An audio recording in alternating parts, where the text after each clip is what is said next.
ورحمة الله وبركاته نحمده ونصلي على رسوله الكريم أما بعد ইবনে মাসউদ রাদিয়াল্লাহু তাআলা আনহু মাদ্রাসা ও পূর্ব ফিরোজশাহ যুব সমাজের উদ্যোগে বার্ষিক তাফসীরুল কোরআন মাহফিলের সম্মানিত সভাপতি মুহতারাম আসাদিজায়ে কেরাম, দক্ষ উপস্থাপক ও সুপ্রিয় উপস্থিতি, আমার আলোচনা বিষয় হলো নবীর প্রেমের দাবি।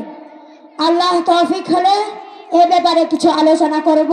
ওয়া মা তৌফিকি ইল্লা বিল্লাহ। প্রিয় উপস্থিতি, রাসূল আকরাম সাল্লাল্লাহু আলাইহি ওয়াসাল্লামের প্রতি নিখাত ভালোবাসা ও শ্রদ্ধা ভক্তি অন্তরে পোষণ করা ঈমানের পূর্ব শর্ত।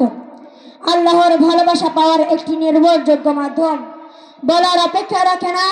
ভালোবাসার নিদর্শন হলো প্রেমাস্পদের অনুগত হওয়া, তার অনুসরণ ও অনুকরণ করা। সেই হিসাবে রাসূল আকরাম সাল্লাল্লাহু আলাইহি ওয়াসাল্লামের সুন্নত আদর্শের বাস্তবায়নই হবে তার মহব্বত ও ভালোবাসার পরিচায়ক। প্রিয় উপস্থিতি, রাসূল আকরাম সাল্লাল্লাহু আলাইহি ওয়াসাল্লাম আজ আমাদের মাঝে নেই। হতভাগা আমরা বঞ্চিত তার দর্শন ও সান্নিধ্য লাভে। তাহার অনুপস্থিতিতে তিনি আমাদের জন্য রেখে গিয়েছেন তার পবিত্র ও মহান সুন্নত আদর্শ। এখন তার সুন্নত আদর্শের বাস্তবায়নই হবে তার মহব্বত ও ভালোবাসার প্রমাণ। অনুসরণবিহীন ভালোবাসার দাবি সত্তা, ধোঁকা এবং প্রতারণা। রাসূল আকরাম সাল্লাল্লাহু আলাইহি ওয়াসাল্লাম তার নিজ জবান মোবারকে পরিষ্কারভাবে বলে গিয়েছেন, মান আহাব্বা সুন্নতি ফাকাদ আহাব্বানি। যে ব্যক্তি আমার সুন্নতকে মহব্বত করে সে যেন আমাকে মহব্বত করে। ওয়া মান আহাব্বানি কানা মাই ফিল জান্নাহ। আর যে আমাকে মহব্বত করে সে আমার সাথে জান্নাতে যাবে।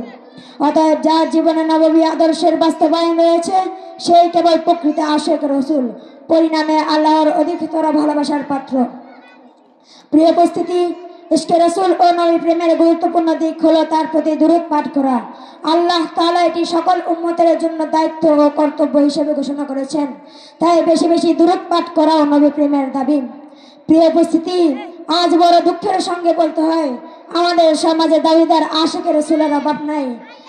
নবী প্রেমের স্লোগান উঠিয়ে আকাশ পাতাল কাঁপিয়ে তোলে, অথচ তাদের সাথে আল্লাহ তাআলার রাসূলের আদর্শের সাথে কোনো সম্পর্ক নেই। এমনকি তারা নামাজ রোজার ধারও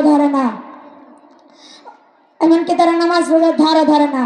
হালাল হারামের বাস বিচার নেই। তাদের শরীরে বেশভূষায় কোনো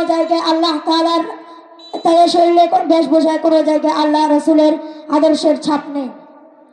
তারপরে তারা আশিক রাসূল। পক্ষান্তরে যারা নবীর সুন্নত মোতাবেক জীবন যাপন করে তাদেরকে নবীর আশিক তো বলা দূরের কথা, উল্টো নবীর দুশমন বলতেও তাদের বুক কাঁপে না।